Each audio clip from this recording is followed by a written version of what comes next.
Good morning Wasim साहब, स्वागत है आपका। सुस्ती है बाजार में, सीमित दायरे में कारोबार होता हुआ दिख रहा है। बताएं सर एक बार तो बाजार पर आउटलुक भी और साथ ही आपके अपडेट्स भी sir.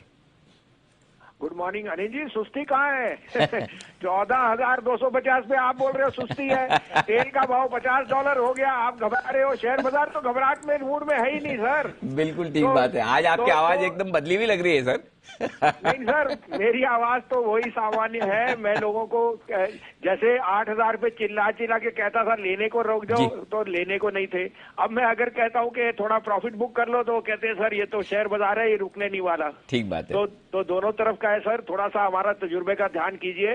Markets are extremely overbought and we think that a correction is inevitable, but you have to be invested. तो the art is to keep both side going and we will see as it goes.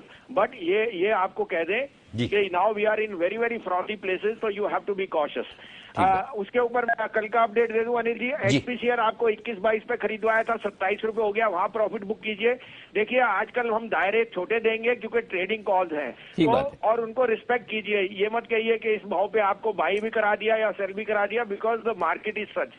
आपको मैंने कल दिलाया था GMR, उसका target हो गया 27 रुपए 55 पैसे।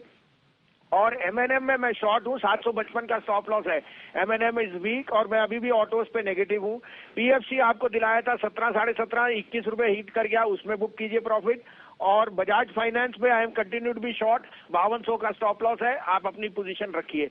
अब आप कहें तो अनिल जी 2 बाय 1 सेल है। और मैं आपको क्रूड पे भी थोड़ी टिप्पणी दूं तो आप कहें तो मैं शुरू जी बताएं सर, प्लीज बताएं, दोनों चीज बताएं, बाय सेल और साथ ही कच्चे तेल पर आपकी राय भी। जी सर। सो अनिल जी देखिए, क्रूड फॉर अस, जैसे आपने कहा the correlation is of a bull market, but please take it is a pinch of salt के सरकार के यहाँ क्रूड और रुपया दोनों को हैंडल करने की अभी क्षमता उतनी अच्छी नहीं दिख रही। And how long will you pass on the effects? तो inflation is bound to peak and I think bond yields have peak. तो यहाँ से मुझे ब्याज दर बढ़ने में कोई दो राय नहीं दिखती। एंड आई थिंक जो कंजम्पशन का जो स्प्रेड था वो that is played out well. तो यहाँ पे because of food inflation I would say consumption stocks will do very well because उनकी ability to pass on the rises will be well. But banks you should be very cautious. This is not the time to be adventurous in banks, particularly वहां जहां yields are going to hurt them on the upside. तो मेरे पे आज sir 2 bye 1 cell है, आप कहें तो मैं शुरू। जी सर प्लीज बताएं, शुरुआत कीजिए सर। तो देखिए सर, मैं आपके यहाँ बहुत पहले से 450, 465, 500, 510 तक डाबर बोलते हैं, चला नहीं। अब Dabur is an out performer. उसके इस क्वार्टर के नंबर्स उसके हिस्ट्री में सबसे अच्छे होंगे। 38-39 में लीजिए, 527 का स्टॉप लॉस है, 565 इट विल हिट न्यू हाईस, 565, 575 इज अ न्यू हाई। और दूसरा बाय होएगा अगेन जो बिगेस्ट बेनिफिशियरी होएगा of rising inflation, Britannia. Ability to pass on rate cuts, the stock is not done much. I think this is a perfect stock to buy now to safeguard you and keep you invested.